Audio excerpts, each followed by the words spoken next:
오늘 여기 앉아 계신 모든 분들에게 제가 좀 부탁드리는데요. 마음을 열고 집중해서 말씀을 좀 들으시면 좋겠습니다.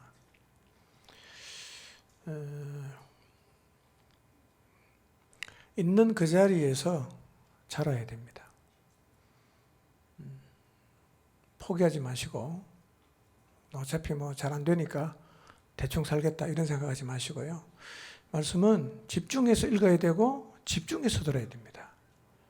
그래야 말씀이 깨달아지기도 하고 그리고 그 말씀이 내 삶에 큰 영향을 줄 수가 있습니다. 아무 생각 없이 앉아 계시면 사실은 교회 오래 다녀도 내 마음에는 아무런 변화가 없어요.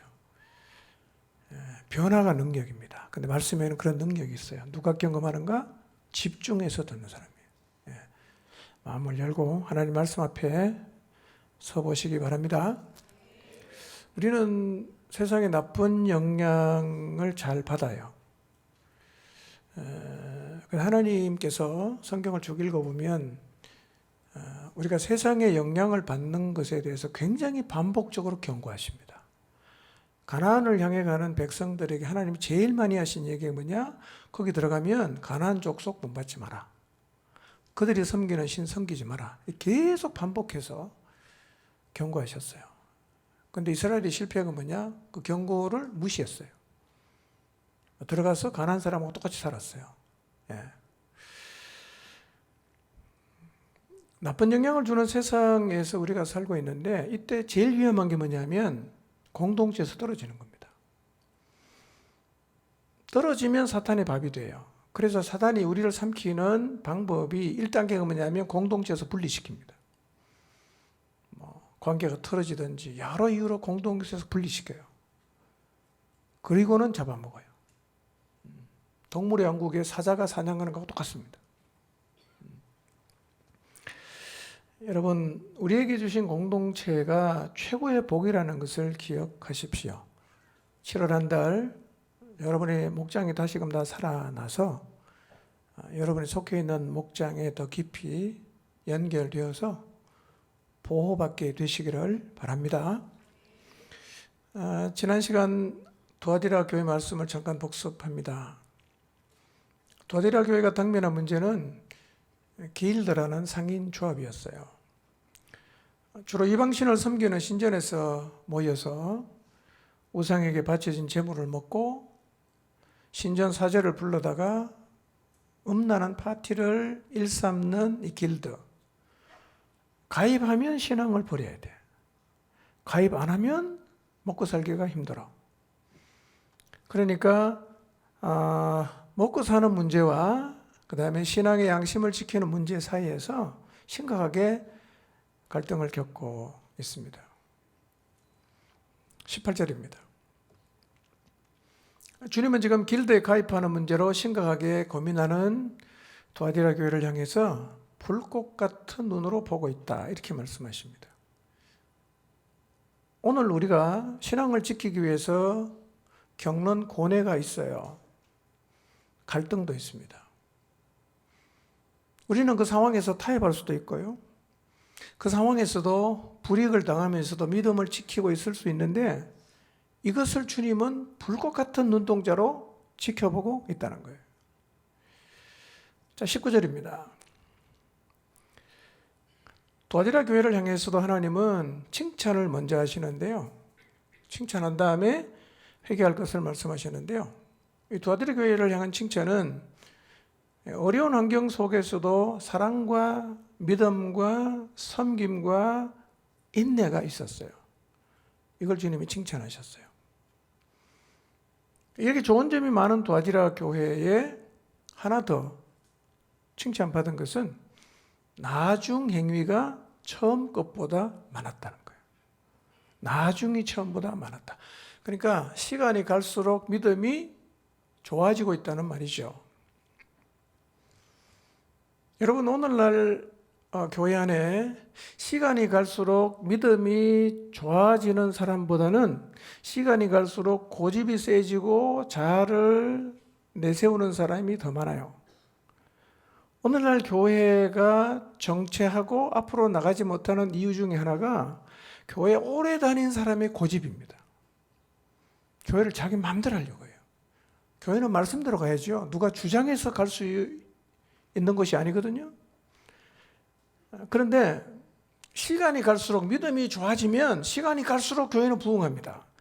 근데 시간이 갈수록 고집이 세지고 자아가 강해지면 교회는 주저앉게 돼 있어요. 앞으로 못 나갑니다.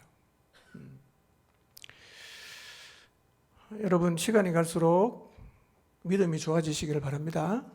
예, 시간이 갈수록 고집은 없어지기를 바랍니다. 예, 고집이 세진 게 문제입니다. 자, 그런데 행위도 많고 처음보다 나중이 좋아졌던 이 두아디라 교회가 변질되었어요. 어떻게 이런 일이 일어날 수가 있을까? 이렇게 훌륭한 교회가 변질되는 게 사실은 이해가 잘 안 될 수 있죠. 그러나 어떤 사람이라도 강점이 있는가 하면 약점이 있어요. 그럼 사단은 어디를 공격할까요? 강점을 공격할까요? 약점을 공격할까요? 여러분, 전쟁해도요, 어디를 공격하느냐 하면 적의 약점을 공격합니다. 탱크가 있잖아요. 그거 철판이 엄청 두꺼워서요, 웬만한 포를 쏴도 안 뚫어집니다. 근데 이 탱크를 무력화시키는 게 뭔지 아세요? 궤도를 끊어버리면 못 갑니다. 그게 탱크의 가장 큰 약점이란 말이에요. 그러니 사단도요, 우리가 어디가 약한지를 잘 알고 거기만 계속 공격한단 말이에요. 그러니까 많은 강점이 있는데도 우리 다 약점이 있거든요. 어떤 사람은 감정이 약해요. 어떤 사람은 말에 약하고, 어떤 사람은 고집이 세고, 어떤 사람은 자아가 강하고, 어떤 사람은 돈에 약하고, 이게 다 약점이 있단 말이에요. 그래서 사단은 거기를 계속 치고 들어와요. 그거 뚫리면 우리가 갖고 있는 많은 강점이 의미가 없어지는 거예요. 그러니까 하나님 앞에서 약한 부분을 더 조심해야 합니다. 자, 20절을 보겠습니다. 자, 두아디라 교회가 선택할 길은요, 두 개밖에 없어요. 하나는 뭐냐? 신앙을 지키는 길. 하나는 신앙을 버리는 길이에요. 근데 문제는 이게 딜레마가 지키려니 먹고 살기 힘들고, 그 다음에 안 지키려고 하니까 신앙을 버려야 되잖아. 어느 것도 선택이 사실은 어려운 거죠. 자, 그때 혜성같이 등장한 한 여인이 있었는데 이름이 이세벨이야. 이세벨이 제3의 길을 제시하는 거예요. 제3의 길. 두 개밖에 생각을 못했어. 신앙을 지킬 거냐, 신앙을 버려야 되는가, 이거밖에 생각 못했는데, 이 이세벨이 제시한 제3의 길이 뭐냐? 신앙도 지킬 수 있고 생계 문제도 해결할 수 있는 진짜 신의 한 수 같은 길이었어요. 두아디라 교회는 이 제3의 길을 받아들였어요. 야, 이런 길도 있었나? 신앙도 지키고 그 다음에 생계도 아무런 문제가 없고. 이세벨은 이렇게 말했겠죠. 우상에게 절한다고 하나님을 믿지 않는 게 아니다. 우상에게 가끔 절하는 거는 그냥 겉으로 보이는 형식이다. 속으로 하나님 잘 믿으면 된다. 이렇게 말을 했단 말이에요. 이 말이 설득력을 갖게 하기 위해서 이세벨은 자기 자신이 이 문제를 깊이 고민하고 기도하다가 하나님이 깊은 것을 깨닫게 했다고 하면서 제3의 길을 제시했을 겁니다. 원래 신탁을 받은 여자니까 이런 말은 참 잘하겠죠? 그런데 24절을 보면 이세벨의 가르침은 하나님의 깊은 것이 아니고 사탄의 깊은 흉계, 속임수다라고 주님께서 말씀하셨어요. 여러분, 하나님 말씀을 거스르는 길은 존재하지 않습니다. 그런 길은 없어요. 예. 그런 길을 제시하는 것은 다 사단의 거짓입니다. 거짓이에요.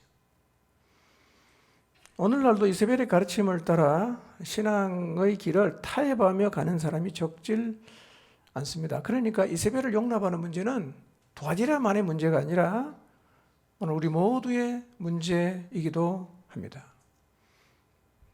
한번 자신을 돌아보십시오. 편한 거 좋죠? 쉬운 거 좋죠? 덜 모이는 거 좋죠? 짧게 하는 거 좋죠? 우리 다 그거 원해요. 그러나 쉽고 편한 게 아니라 우리는 진리를 따라가고자 하는 마음을 가져야 합니다. 비록 이 땅에서 소수로 살아간다고 해도 진리의 길을 따라가시기를 바랍니다. 자, 21절을 봅니다. 하나님은 회개할 기회를 주셨습니다. 두아디라 교회는 회개하지 않았어요. 회개하면 살아날 수 있어요. 그러니까 우리는 타협의 길을 걸었다면 뭘 해야 됩니까? 회개해야 됩니다. 회개. 자, 22절, 23절입니다. 이세벨을 용납하고 타협의 길을 회개하지 않은 두아디라 교회를 향해서 주님은 세 가지 심판을 말씀하십니다. 첫째 뭐냐?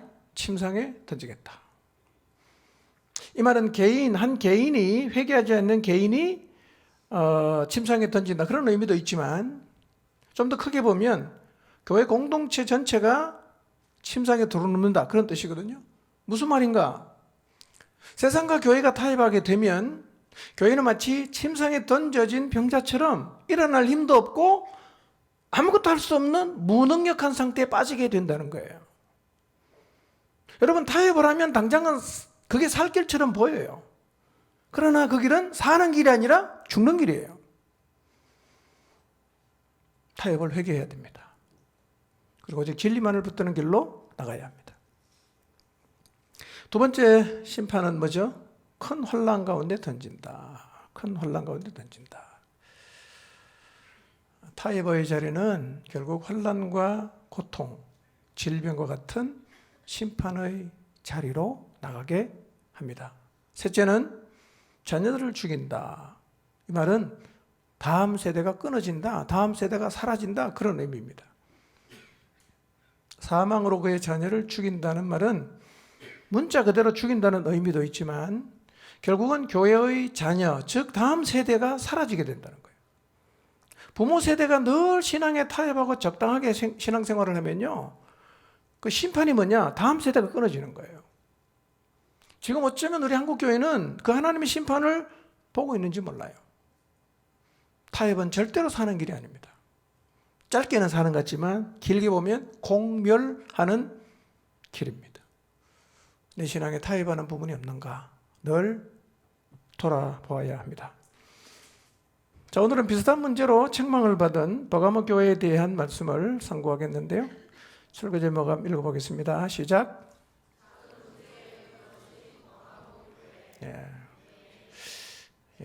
졸리는 분은 좀 더 크게 하면 잠이 확 깰 수 있습니다. 다시 한번 시작. 네. 자, 버가모 지역에 대해서 간단히 살펴보는데요. 우선 지도를 한번 보시면 버가모가 어디 붙어 있는가. 우리가 두아디라 했고요, 사대 했고요, 빌라델비아 했고, 라오디게아 했고, 에베소 했고, 오늘 버가모. 뭐가 남았죠? 서머나가 남았어요. 서머나. 자, 이 버가모는 로마의 정치적, 행정적 중심지였습니다. 이 버가모는요, 그전 그 페르가몬 왕국이 있었는데요, 그 페르가몬 왕국의 마지막 왕이 아탈로스 3세입니다. 이 사람이 죽기 전에 어떤 유언을 했냐면 이 페르가몬 제국을 로마 제국에 헌납한다는 유언을 남기고 죽었어요.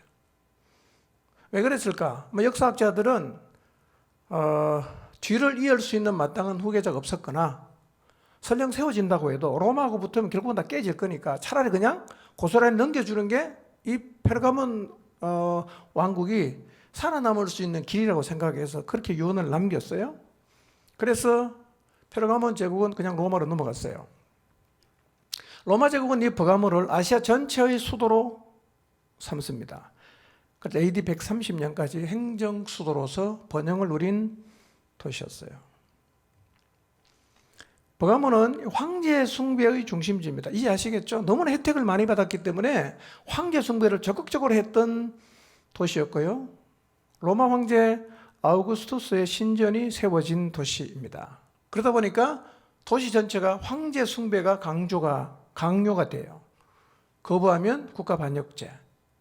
그래서 죽을 수도 있는 위험이 따르는 도시였어요. 그리고 주님께서 사탄의 권자가 있다 이렇게 말씀하셨는데요.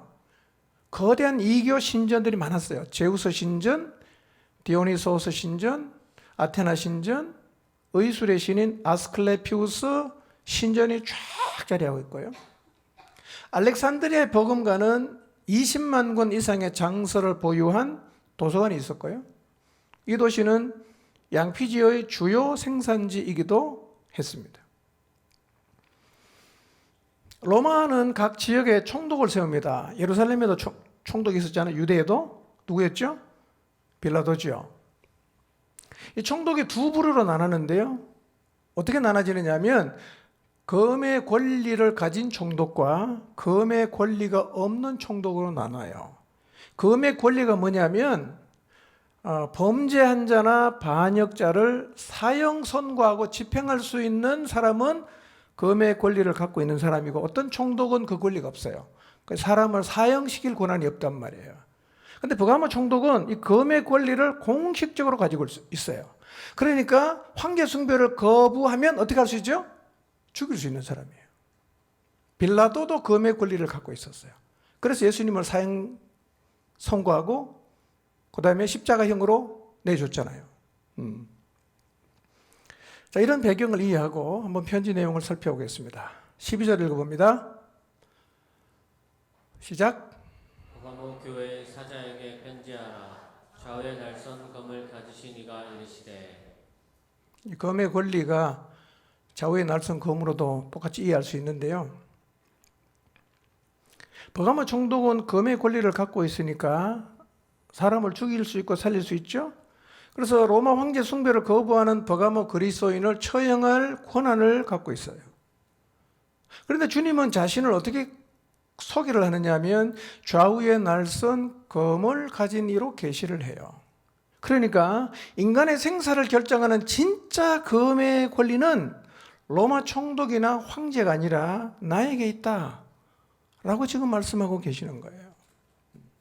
예수님이 좌우의 날선 검을 가지신 분이라는 말은 사람에 대한 가장 정당한 판결은 하나님에게 달려있고, 설령 로마의 검을 가진 총독이 그리스도인을 사형할지라도 최종적으로 정의를 구현하는 칼은 로마의 황제가 아니라 심판주가 되시는 예수님에게 있다라고 지금 말씀을 하시는 거예요.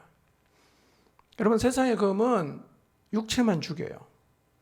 그러나 예수님 입에서 나오는 검, 즉 하나님 말씀은 영과 혼을 쪼개고 궁극적으로 영원한 심판을 내리시는 진짜 권세자입니다.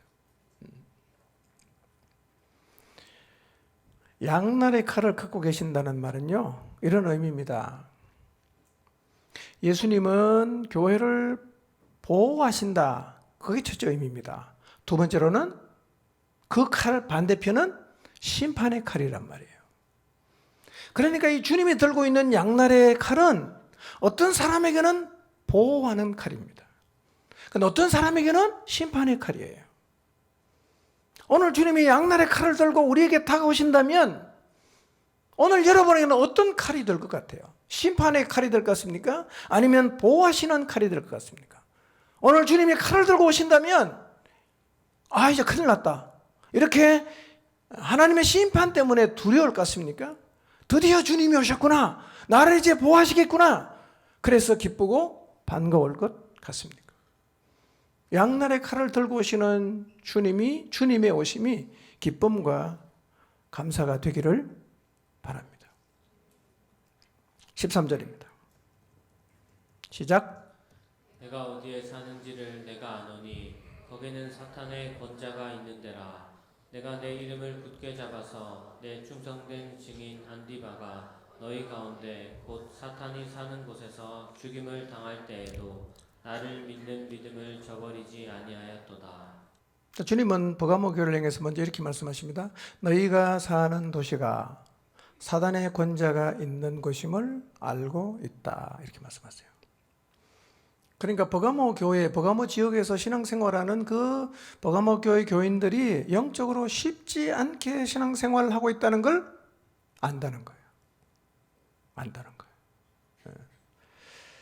실제로 버가모에는 해발 300m 높은 언덕에 로마 황제의 신전과 많은 우상의 신전이 있는데요. 이걸 예수님은 사단의 권자라고 표현을 하세요. 소아시아 가신 분은 도와드려 가서 그 신전을 한번 보셨을 텐데요. 로마 제국은요, 피정복민들에게 자신들의 신을 섬기는 걸 허용했어요. 예수님도 섬겨도 되고요. 어떤 신을 섬겨도 다 돼요. 그런데 제국을 하나로 묶기 위해서 하나 더 부여한 의무가 뭐냐면 황제도 신으로 숭배해야 된다 이거예요. 그러니까 예수님도 믿고 황제도 믿으라는 거예요. 이게 로마 정부의 정책이었어요. 그래서 주민들은 1년에 한 번씩 황제의 동상 앞에 향을 피우면서 가이사는 주님이시다, 카이사르 퀴로스라고 고백을 해야 했어요. 이 고백을 하면 증명서를 발급받아요. 그럼 이제 괜찮은 거예요. 근데 거부하면 체포가 돼요. 그런데 버가모 총독이 뭘 갖고 있어요? 검의 권리를 갖고 있어요. 사용할 수 있단 말이에요. 로마 정부 입장에서 황제 숭배 거부는 단순히 종교의식에 불참하는 게 아니고요, 제국에 대한 반역이다, 불충이다, 이렇게 받아들였습니다. 그렇지만 예수님만이 유일한 주로 믿었던 버가모의 기독교인들은 황제 숭배를 거부해요.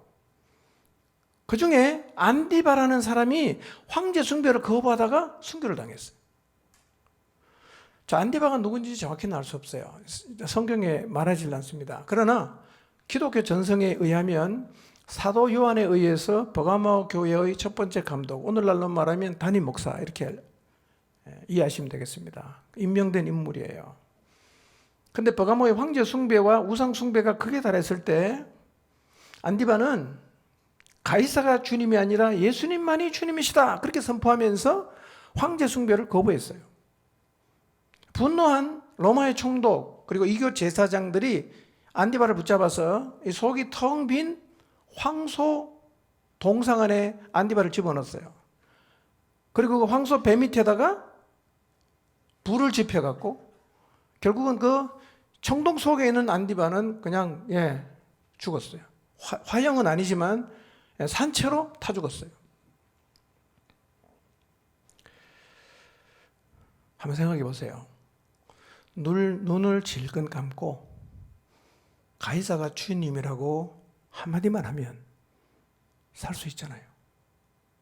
한마디만 하면. 안디바는 그걸 거절했어요. 죽음의 길을 선택했어요. 여러분, 사단은 오늘 우리에게도 이렇게 말해요. 한 번만 눈 감아라.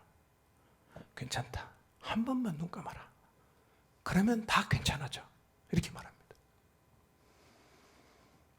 여러분, 서머나 교회 감독인 폴리갑도요, 서머나 총독이 그리스도를 저주하면 석방하겠다. 한 번만 저주해라. 폴리갑은 단호히 거부하고 이렇게 말합니다. 내가 86년 동안 그분을 섬겼으나 그분은 나에게 단 한 번도 부당하게 대우한 적이 없어. 근데 내가 어떻게 나를 구원하신 나의 왕을 모독할 수가 있겠는가? 라고 대답하려고는 화형으로 순교의 잔을 마셨어요. 제일 편한 길은 눈 한번 딱 감는 거예요. 여러분, 오늘 여러분의 삶의 현장에서 한 번만 눈 감으라는 유혹을 받고 있습니까? 그러나 영원히 사는 길은 진리를 따르는 길임을 잊지 마십시오. 오늘 믿음의 길을 걸어가십시오. 그런 성경을 보면 주님은 안디바를 이렇게 불러요. 충성된 증인, 이렇게 불러요. 충성된 증인. 이게 무슨 말인가? 자, 계시록 1장 5절을 한번 보겠습니다. 자, 읽으시면서 이 충성된 증인이라는 호칭이 누구에게 붙여진 호칭인가를 한번 보시기 바랍니다. 시작. 또 충성된 증인으로 죽은 자들 가운데에서 먼저 나시고 땅의 임금들의 머리가 되신 예수 그리스도로 말미암아 은혜와 평강이 너희에게 있기를 원하노라. 자, 충성된 증인이 누구를 가리키는 칭호입니까? 누구를 가리키는 거죠? 예수님을 가르치는 칭호예요. 예수님을 가르치는 칭호예요. 이런 얘기입니다. 주님은 믿음을 지키기 위해서 타협하지 않고 고통스러운 순교의 잔을 마신 안디바에게 자기와 똑같은 칭호입니다. 충성된 증인이라는 칭호를 주셨다는 거예요. 믿음을 지키기 위해서 순교의 잔을 마신다. 믿음을 지키기 위해서 고난의 길을 걷는다. 눈 한 번만 감으면 안 할 수 있는데 그거 안 하고 힘든 길을 걸어간다. 미련한 길이 아니에요. 헛된 죽음이 아닙니다. 그걸 주님이 다 보고 계셨어요. 그래서 이렇게 말씀하시는 거예요. 안디바를 향해서 너는 나처럼 똑같이 충성된 증인이다. 얼마나 영광스러운 이름이에요. 여러분, 마지막 날 좌우에 날선 검을 가지신 주님이 오셔서 공정한 심판을 하실 거예요. 안디바처럼 세상과 타협하지 않는 충성된 증인들이 되시기를 바랍니다. 주님은 버가모 교회의 모든 것을 다 아시고 계셨어요. 우리 교회의 형편은 아실까요? 여러분이 겪고 있는 형편 상황은 아실까요? 네, 잘 아십니다. 주님은 우리가 영적으로 쉽지 않은 가정에서 주님을 섬기고 있다는 것도 아시고요. 믿지 않는 남편과 살면서 힘들게 주님을 섬기고 있다는 것도 아시고요. 고난을 감내하면서 믿음을 지키고 있다는 것도 다 아시고, 바쁘게 직장 생활하면서 힘겹게 영혼을 섬기는 사역을 하고 있다는 것도 모두 다 아십니다. 주님이 다 아세요. 힘들어도 누가 알아주지 않아도 낙심하지 마시기를 바랍니다. 외로워하지 마시기를 바랍니다. 좌우에 날선 검을 가지신 그분께서 마지막 날 오셔서 공의롭게 심판하십니다. 그때까지 우리는 충성된 증인으로 살아가야 합니다. 또 하나 우리가 생각해 보아야 할 버가모 교회를 향한 칭찬이 있습니다. 첫째는 뭐였죠? 믿음을 버리지 않고 순교한 안디바가 있었다는 것. 두 번째로는, 자, 13절을 다시 보시면, 내가 내 이름을 굳게 잡아서 내 충성된 증인 안디바가 너희 가운데 곧 사탄이 사는 곳에서 죽임을 당할 때에도 나를 믿는 믿음을 저버리지 않았다라고 칭찬을 하시는데요. 안디바가 죽을 때, 안디바가 순교 당한 것도 칭찬 받을 일이지요. 그런데 안디바가 죽임을 당할 때도 버가모 교인들이 믿음을 저버리지 않은 것도 칭찬받을 일입니다. 여러분, 한번 생각해 보십시오. 버가모 교회 담임 목사였던 안디바가 처참하게 사형을 당했어요. 버가모 교인의 마음이 어땠을까요? 어땠을 것 같아요? 안디바의 순교는 그 당시 버가모 교인들에게 커다란 충격 그리고 두려움을 갖게 했을 겁니다. 안디바의 순교를 통해 로마가 자랑하던 검의 권리가 진짜 기독교인을 잔인하게 죽일 수 있다는 것을 경험했어요. 아, 죽일 수 있구나. 어떤 생각이 들까요? 나도 죽을 수 있겠다. 이 생각 안 들겠어요? 안디바의 죽음을 통해 총독은 기독교인들이 황제 숭배를 거부한다는 걸 확실히 알았을 것입니다. 그렇다면 총독이 언제라도 황제 숭배를 거부하는 기독교인을 색출할 수 있어요. 얼마나 두렵겠어요. 어느 순간 교회에 로마 군인들이 쳐들어와서 교회 장로와 목자와 집사를 다 모아놓고 한 번 기회를 준다. 가이사를 주님으로 고백해라. 라고 할 수 있는데, 그러면 나도 순교의 제물이 될 수가 있겠구나. 충분히 예상할 수 있는 일이에요. 이 생각하면 두려움에 휩싸일 수 있지 않겠어요? 언제 들이닥칠까? 들이닥치면 제일 먼저 장로인 내가 붙잡혀 나가서 가이사를 신으로 고백하라고 할 텐데 어떻게 하지? 도망가야 되나? 눈 질끈 감고 부인해야 되나? 아니면 순교의 잔을 마셔야 되나? 이런 생각에 휩싸이면 밤에 잠이 오겠어요? 얼마나 두렵겠어요? 여러분, 예수님이 잡혔을 때도 제자들 다 도망갔어요. 다 어딘가에 숨었어요. 문 딱 걸어 잠그고 있어요. 그 성경은 이렇게 말해요. 버가모 교인들은요, 두려움에 사로잡히지 않았어요. 믿음을 저버리지 않았다. 무슨 얘기냐? 부인하지 않았다는 거예요. 대단한 믿음이죠. 믿음을 저버리지 않았다는 말은 지금 버가모 교인들이 순교를 각오하고 예수님을 믿고 있다는 말이에요. 보통 믿음 아니죠? 대단한 믿음이에요. 여러분, 우리도 사실은요, 이런 자리에 설 수가 있어요. 여러분 앞에서 나가는 지도자가 고난을 겪을 수 있어요. 복음 위에 살았는데 가난하게 살 수 있고, 복음을 위해 살았는데 병들 수 있고, 복음을 위해 살았는데 어렵게 살 수가 있습니다. 그걸 보면 어떤 생각이 들까요? 예수님 잘 믿어도 소용없구나. 나도 너무 열심히 하면 저렇게 되겠네? 내가 저렇게 되면 어떡하지? 그런 두려움이 생길 수 있고요. 그래서 뒷걸음질 할 수 있고요. 그래서 타협할 수 있어요. 난 저 감당할 자신 없는데 여기서 정리할까? 말은 안 하지만 여러분의 마음속에서 이런 생각이 충분히 들 수 있어요. 그러나 기억하십시오. 순교의 잔은 아무나 마시는 게 아니에요. 하나님은 모든 사람에게 순교의 잔을 마시라고 요구하지 않습니다. 성경이 말합니다. 하나님은 우리에게 감당할 시험만 주세요.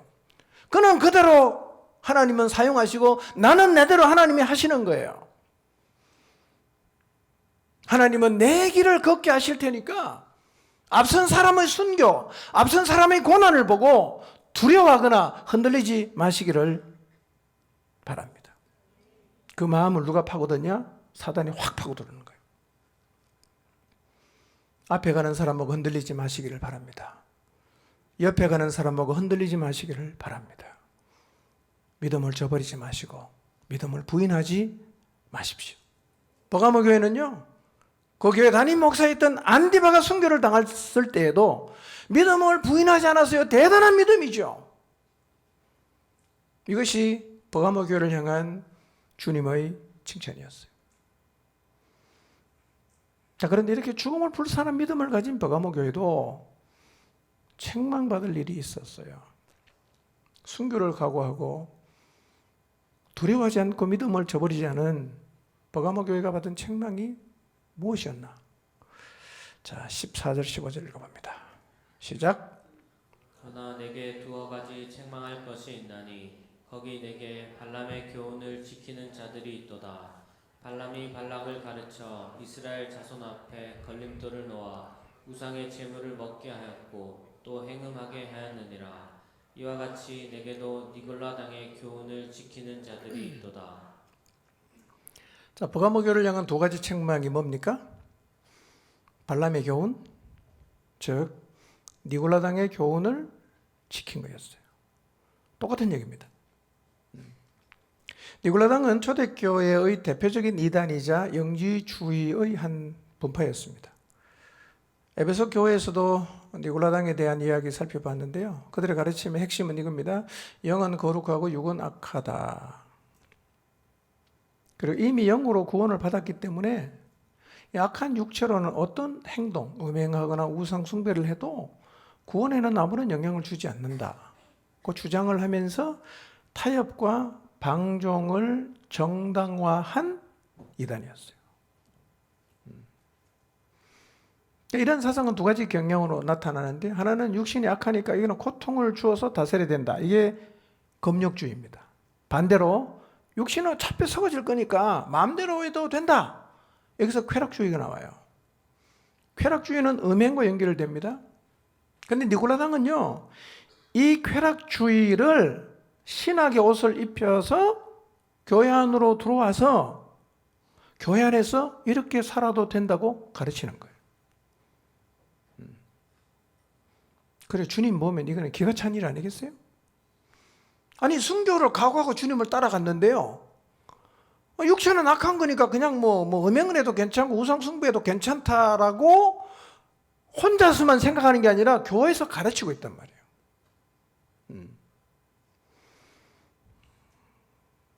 그래 주님께서 강하게 회개하라고 말씀하십니다.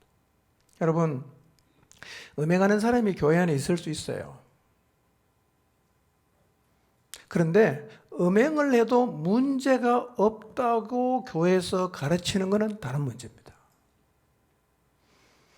동성애자가 교회에 올 수 있어요. 우리는 동성애자도 다 받아서 복음을 전해야 되지요. 그러나 동성애해도 아무런 문제가 없다고 가르치는 것은 다른 문제입니다. 여러분, 술 먹는 사람, 술에 중독된 사람 교회에 나올 수 있습니다. 받아야 됩니다. 담배, 골초, 교회에서 다 받아야 됩니다. 그러나 교회가 술 먹어도 괜찮다고 말하고 술판이 되면 안 된다는 거예요. 지금은 이 버가모 교회는요, 이 니골라당의 교훈을 받아들이고 교회에서 가르친단 말이에요. 이렇게 살아도 괜찮다 가르친단 말이에요. 그래서 주님은 니골라당의 가르침이 잘못되었다는 것을 설명하기 위해서 구약의 발람 얘기를 하는 거예요. 가나안을 향해 가는 이스라엘의 규모와 기세에 모압 왕 발락이 두려움을 느낍니다. 주민적으로 어떻게 하든 좀 저지를 해야 되겠는데, 그래서 그 당시 유명한 이방 선지자 발람을 돈을 많이 주겠다고 약속하고 데리고 와서 하나 부탁하는 거예요. 이스라엘을 저주해달라. 이스라엘을 저주해달라. 발락이 발람을 데리고 산꼭대기에 올라가서 이스라엘 민족을 보여주고 저주해달라고 부탁을 했는데요. 아니, 발람이요, 저주를 안 하고 축복을 하는 거예요. 야, 이 장소가 좀 나쁜가 보다. 다른 데 가보자. 3번이나 바꿔서. 근데 발람이요, 3번이나 저주하려고 불러왔는데 축복을 계속하는 거예요. 그래서 발락의 시도가 좌절돼요. 그런데 이야기는 여기서 끝이 안 나요. 민수기 31장 16절입니다. 읽어봅니다. 시작. 그러나 이들이 발람의 꾀를 따라 이스라엘 자손을 구월의 사건에서 여호와 앞에 범죄하게 하여. 자, 발람이 헷갈리죠? 발람의 꾀를 따라 이스라엘이 범죄했죠. 발람이 누굽니까? 그 이방 선지자예요. 발락이 모압 왕이에요. 그러면 발락이 발람을 불러와서 저주하라고 했는데 3번씩이나 축복했잖아. 그리고 끝난 게 아니라 이 발람이 모압 왕에게 꾀를 내갖고 방법을 하나 가르쳐 줬다는 거예요. 그게 뭐냐?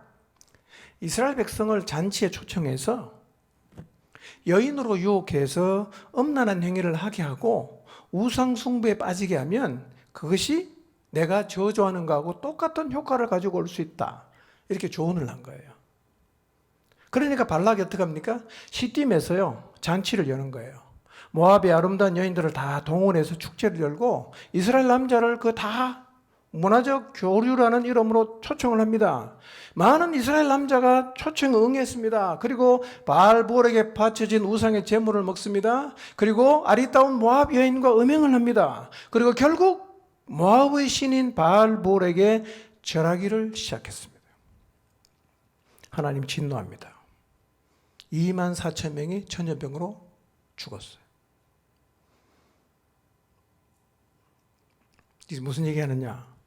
이처럼 니골라당의 교훈을 따르는 것은 발람의 꾀에 빠져서 음행하고 우상에게 희생제사를 드린 이스라엘이 심판을 받은 것처럼 하나님 앞에 심판받을 죄다. 이렇게 말하는 거예요. 니골라당의 교훈은 뭐라고 얘기하고 있습니까? 심판받을 죄다. 이렇게 말하고 있어요. 여러분 기억하십시오. 이스라엘은요, 칼에 무너지지 않았어요. 칼에 안 무너졌습니다. 이스라엘은 이웃나라의 축제에 가서 밥 한 끼를 먹는 것을 허용한 사소한 것에서 무너졌습니다. 여러분, 오늘날 사탄은요, 우리에게도 교회를 다니지 말라 이렇게 말하진 않아요. 미디어나 문화나 직장 관행이라는 이름으로 우리를 시딤의 잔치로 초대를 해요. 이렇게 속삭입니다.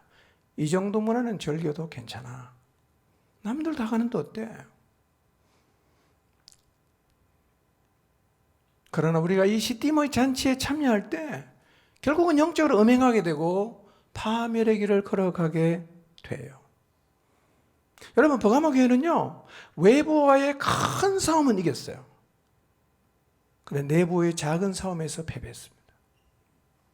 큰 문제는 이겼어요. 작은 문제에서 져버렸습니다. 우리도요, 큰 시험은 이기는데 작은 시험에 넘어지기가 쉽습니다.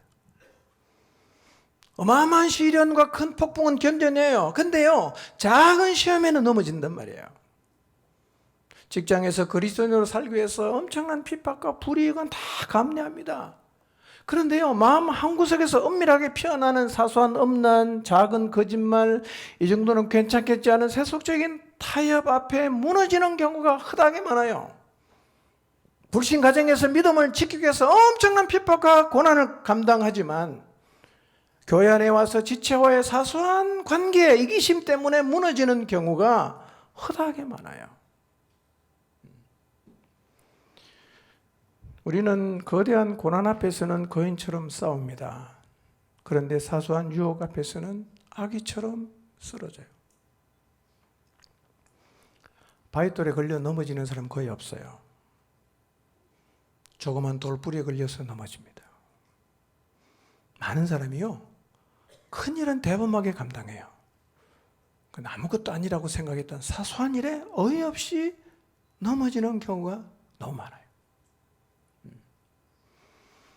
여러분, 혹시 사소한 말 한마디에 신화의 근본이 흔들리고 있지 않습니까?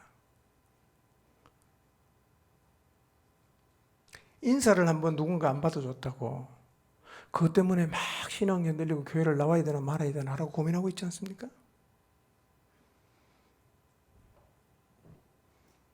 예배 끝나고 나갔더니 누가 주차를 이상하게 해놨어. 이 사람들은 교회 다닌다는 사람이 이렇게 질서를 안 지키나? 이 교회 다녀야 되나 말아야 되나? 우리가 그런 생각한단 말이에요. 국수를 먹을 때 너무 오래 기다리니까 열받아가고 교회를 떠나고, 내 의견 냈더니만 안 받아준다고 교회를 떠나고. 혹시 여러분의 마음속에요, 하나님을 향한 대단한 믿음을 갖고 있는 것 같지만 지체와의 관계 속에 진짜 아무것도 아닌 문제가 아직도 소화가 안 돼서 내 마음속에 딱 이렇게 꼬바라지 있을 수 있다는 거예요. 이게 버가모교의 문제예요. 이게 바로 사탄이 노리는 겁니다. 큰 거는 건드리니까 너무 세게 나오니까요, 작은 걸로 파고드는단 말이에요. 여러분, 큰 시험을 이겨도 작은 유혹에 무너지면 큰 시험 이긴 게 의미가 없어지지 않습니까? 이래 당하나 저래 당하나 당하는 건 똑같다. 사단은 언제나 천사로 가장해서 다가와요. 여러분, 신앙을 무너뜨리는 가장 위험한 건요, 사탄의 얼굴을 한 사람이 아니에요.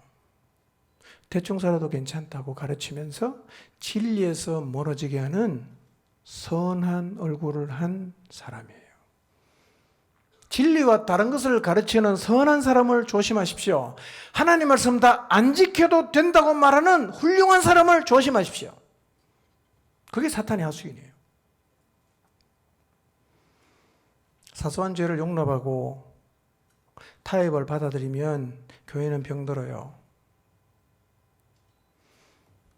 죄를 짓고서 교회를 5년, 10년 다녀도 하나도 불편하지 않다. 세상과 편하게 타협하고 살아도 괜찮다고 인정해 주는 교회는 이미 병든 교회입니다. 교회는 세상을 이기는 전사를 만드는 곳이지 세상에서 패배하고 타협한 사람들이 편히 쉴 곳을 제공해 주는 곳은 아니에요. 죄 짓는 게 불편해야 되고 세상과 타협하는 게 불편한 교회가 살아있는 교회입니다. 부담이 돼야 돼요. 지금 우리 교회 목장의 모습은 어떨까? 한번 돌아보며 생각해 보십시오. 버가모 교회는 큰 우상 숭배와 박해 앞에서 목숨 걸고 순교하는 믿음의 모습을 보였지만 이 모압의 잔치에 초대받아 속절없이 무너졌어요. 오늘 우리도 그러고 있을 수 있습니다. 여러분, 인간은요, 기본적인 욕구에 가장 약해요. 기본적인 욕구에 다 무너집니다. 그래서 성경은 세상을 사랑하는 것 이렇게 말해요. 우리 안에 이런 모습이 없는지를 돌아보아야 합니다. 자, 16절, 17절 봅시다. 주님 뭐라고 말씀하시는가? 이 교회를 향해서. 시작. 그러므로 회개하라. 그리하지 아니하면 내가 내게 속히 가서 내 입의 검으로 그들과 싸우리라. 귀 있는 자는 성령이 교회들에게 하시는 말씀을 들을지어다. 이기는 그에게는 내가 감추었던 만나를 주고 또 흰 돌을 줄 터인데 그 돌 위에 새 이름을 기록한 것이 있나니 받는 자 밖에는 그 이름을 알 사람이 없느니라. 주님 이런 버가모 교회를 향해서 두 가지를 말씀하십니다. 첫째는 뭐냐? 회개하라. 여러분 주님의 몸인 교회에서 타협해도 괜찮다, 음행해도 괜찮다, 우상에게 절해도 괜찮다고 가르치는 이 현상, 어떻게 주님이 이걸 용납하시겠어요? 너무 말이 안 되잖아. 그래서 주님께서 강하게 말씀하십니다. 회개하라. 회개 안 하면 어떻게 한다 그러십니까? 16절을 보세요. 회개하지 않으면 뭐라고 말씀하십니까? 내가 내게 속히 가서 내 입에 검으로 너하고 싸우겠다는 거예요. 무서운 얘기죠? 여러분, 사단하고 싸우면 우리가 주님에게 도움을 요청할 수 있어요. 그런데 우리가 주님하고 싸우면 어떻게 됩니까? 누가 도와줍니까? 주님이 우리랑 싸우겠대요. 버가모 교회처럼 죄를 용납하고 그것이 마치 진리인 것처럼 포장해서 받아들인 교회를 향해서 회개하지 않으면 내가 그들과 싸우겠다. 이렇게 말씀하세요. 타협이 괜찮은 게 절대로 아닙니다. 타협한 자리에 있다면 회개하고 돌이키시기를 바랍니다. 두 번째는요, 주님이 이기라고 하십니다. 이겨라. 이기는 게 뭐예요? 타협하지 않는 거예요. 이기는 게 뭡니까? 작은 시험을 이기는 거예요. 그리고 주님께서 이기라고 말씀하시면서요, 놀라운 약속을 하시는데요. 간단히 보겠습니다. 첫째, 뭘 준다고 하시느냐? 다시 한번 16절, 17절 보여주실래요? 첫째, 뭘 준다고 그랬어요? 17절에 감추었던 만나를 준다고 그랬죠. 감추었던 만나. 감추었던 만나가 뭡니까? 요한복음 보면요, 예수님이 자신을 이렇게 소개합니다. 하늘에서 내려온 생명의 떡이다. 주님 자신이 만나라는 거예요. 감추었던 만나를 주겠다는 얘기는 타협하지 않고 이기는 사람에게는 나를 주겠다는 거예요. 나를 주겠다. 주님은 우리가 세상하고 타협하지 않고 이기는 걸 그렇게 원하는 거예요. 교회가 교회 답아지는 걸 주님이 너무 원해요. 그런 교회를 향해서 하시는 말씀이 나를 주겠다. 두 번째는 뭘 준다 그랬어요? 흰돌을 주겠다. 흰돌을 주겠다. 고대 로마 사회에서요, 흰돌은 대개 세 가지 용도로 사용이 됐습니다. 첫째는요, 재판에서 무죄를 선고할 때 흰돌을 던져요. 법정에서 배심원이 판결을 내릴 때 돌을 두 개 갖고 있어요. 흰 돌을 갖고 있고 검은 돌을 갖고 있어요. 다 듣고 난 다음에 검은 돌을 던지면 이 사람 유죄입니다. 흰 돌을 던지면 무죄예요. 주님께서 흰 돌을 주겠다는 말의 의미가 무엇입니까? 세상은 황제를 거부하는 성도들을 반역죄로 정죄하고 검은 돌을 던졌어요. 그런데 주님은 뭐라고 말씀하십니까? 아니야, 그거 죄가 아니야. 우리에게 흰 돌을 주겠다는 겁니다. 무죄라는 거예요. 진리를 따르는 자에게 흰 돌을 주겠다고 말씀합니다. 너희가 믿음을 지키기 위해서 로마 정부의 말을 거역한 것은 죄가 아니다, 무죄다, 이렇게 말씀하십니다. 두 번째 흰 돌은요, 축제나 연회의 초대권 역할을 했어요. 특별한 축제나 경기 혹은 왕의 연회에 초청된 귀빈들에게는요, 주인의 이름이나 좌석 번호가 새겨진 흰 돌을 줬어요. 문 앞에 가서 이걸 보여주는 거예요. 그러면 여기 적혀있는 좌석으로 안내를 해줘요.